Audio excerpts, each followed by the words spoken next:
தமிழ் நண்பர்கள் அனைவருக்கும் வணக்கம். அக்னிச்சிறகு சேனல் சார்பாக இந்த வீடியோவுக்கு உங்களை அன்புடன் வரவேற்பது நான் உங்கள் கௌசி. கார்த்திக் ரேவதி சீரியலுடைய இன்னைக்கு எபிசோடுக்கான ரிவ்யூ என்ன அப்படின்றத பார்க்கலாம். எபிசோடை பொறுத்த வரைக்கும் சாமுண்டீஸ்வரி, மாயா, மகேஷ் இவங்க ரெண்டு பேரையும் மண்டபத்துக்கு போக சொல்கிறாங்க. அப்போவே அவங்களும் கிளம்பிட்டாங்க.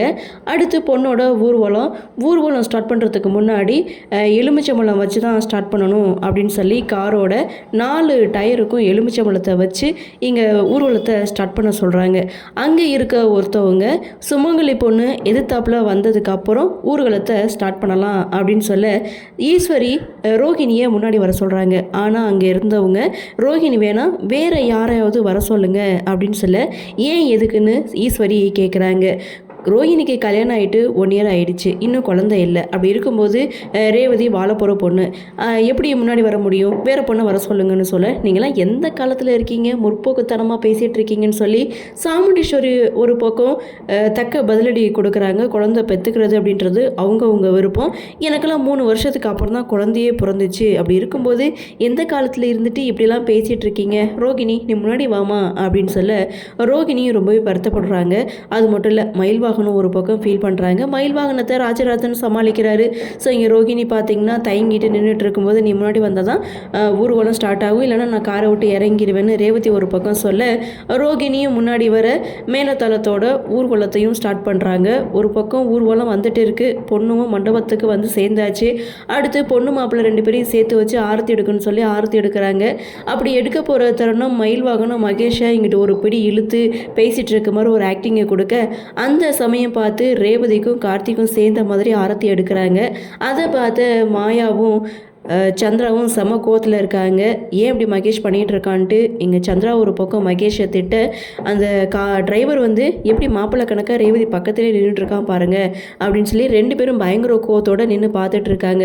ஸோ இதுக்கப்புறம் ரேவதிக்கு சின்னதாக ஒரு சோதனை அப்படின்னு சொல்லி ஒரு டெஸ்ட்டை வந்து கொடுக்குறாங்க. என்னென்னு பார்த்தா காமாட்சி அம்மன் விளக்கை வந்து அணையாமல் மணமேடையில் கொண்டு போய் வைக்கணும். அதுதான் ரேவதிக்கு கொடுக்கக்கூடிய ஒரு டாஸ்க்கு.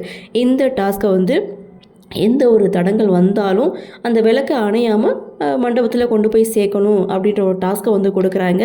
இங்கே சுவாத்தியும் பார்த்திங்கன்னா இந்த டாஸ்கில் நீ வின் பண்ணியே ஆகணும்னு ரேவதி கிட்ட சொல்ல ரேவதியும் அப்படியே விளக்கை ஏந்திட்டு படியில் ஏறி போகிறாங்க. அப்படி 3வது படியில் காலை வைக்கும்போது தடுமாறி கீழே விழப்போகிற ரேவதியை தாங்கி பிடிக்கிறது கார்த்தியாக தான் இருக்குது.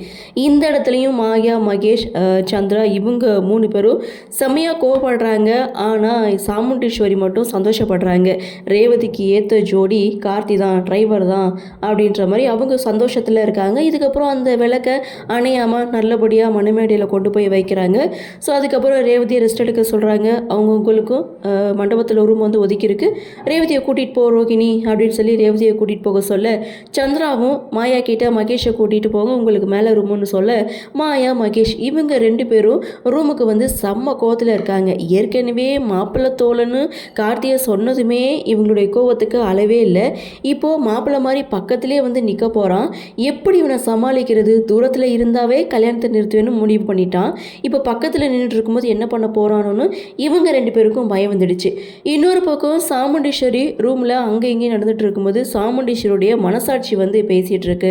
நீ சின்ன தப்பு பண்ணாலும் பெருசாக தண்டனை கொடுக்கக்கூடிய ஆள், இவ்வளோ பெரிய தப்பு பண்ணிட்டு மாயாவும் மகேஷும் முன்னாடி வந்து நின்றுட்டு இருக்காங்க. அப்படி இருக்கும்போது நீ எதுக்காக மண்டபம் வரைக்கும் அவங்கள கூட்டிகிட்டு வந்த?